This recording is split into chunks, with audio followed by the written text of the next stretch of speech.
राजा नहीं फकीर है, देश की तस्वीर है, आरक्षण कोर्ट से नहीं वोट से लेंगे। तो साथियों, मित्रों, आप सभी जानते ही हैं कि आरक्षण हमारे देश का हमेशा एक ऐसा विषय रहा है जिसके दो पक्ष रहे हैं। एक पक्ष आरक्षण को सामाजिक न्याय के लिए जरूरी मानता है और दूसरा पक्ष का कहना है कि ये राजनीतिक मुद्दा है, सिर्फ वोट के लिए इस बात को किया जाता है। साथियों, जब देश आज़ाद हुआ, संविधान निर्माण हुआ, डॉक्टर अंबेडकर साहब के द्वारा ऐसी व्यवस्था बनाई गई संविधान के अंतर्गत कि एससी और एसटी उम्मीदवार को आरक्षण दिया जाएगा नौकरी में, पढ़ाई में, दूसरे मुद्दों पर। तो साथियों, एक लगातार असमानता को समाप्त करने के लिए जो कदम उठाए गए थे उसमें कुछ तो सफलता प्राप्त हुई और लगातार ये मुद्दा भी चलता रहा कि ओबीसी वर्ग को भी आरक्षण प्रदान किया जाए।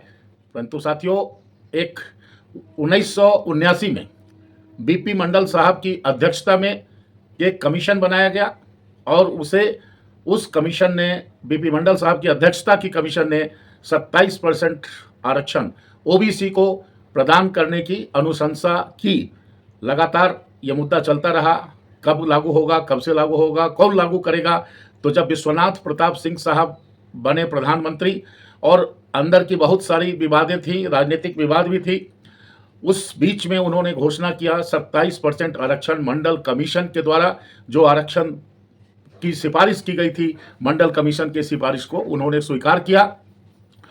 आरक्षण तो प्रारंभ हो गया, लेकिन पूरे देश में आंदोलन की बाढ़ आ गई, आग लग गया, लोगों ने आगजनी किया, ट्रेन को रोका, आत्मदाह किए, हर तरह से उस आरक्षण का विरोध होते चला गया। और उसी टाइम जो समर्थक लोग थे उनका कहना था कि राजा नहीं फकीर है, देश की तस्वीर है, आरक्षण कोर्ट से नहीं वोट से लेंगे।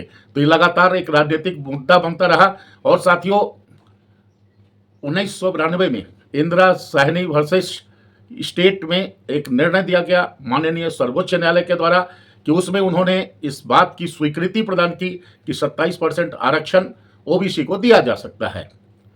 अब उसको मिलाकर के एक शर्त माननीय सर्वोच्च न्यायालय ने और भी उसमें रखा कि आरक्षण 50% से ज़्यादा नहीं होगा।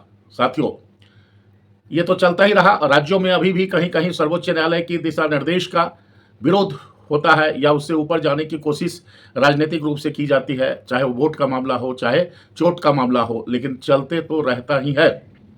साथियों, 1992 में माननीय सर्वोच्च न्यायालय ने जब निर्णय दिया, उसके बाद ये चलता रहा। उसमें क्रीमी लेयर की भी बात आई कि क्रीमी लेयर के लोग जो हैं उनको आरक्षण नहीं मिलेगा, पदोन्नति में भी आरक्षण नहीं मिलेगा।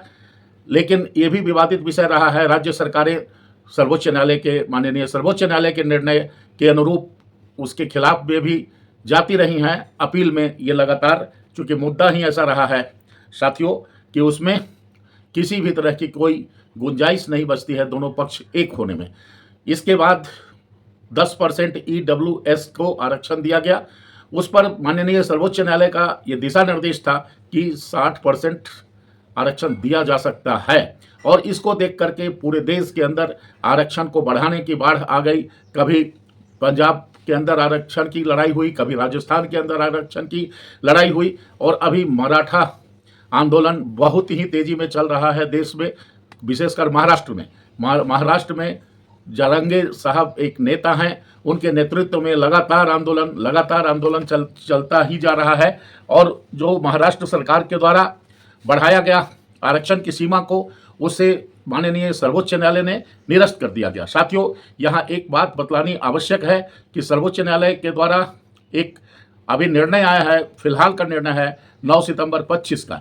उसमें ये निर्णय दिया गया कि जो ओबीसी के स्टूडेंट्स हैं, अभ्यर्थी हैं, SC ST के अभ्यर्थी हैं, अगर वो उसकी में दी गई उम्र की सीमा में एवं शारीरिक मापदंडों की सीमा में छूट ले चुके हैं तो वो सामान्य वर्ग में नहीं आ सकते हैं। ये माननीय सर्वोच्च न्यायालय का निर्णय।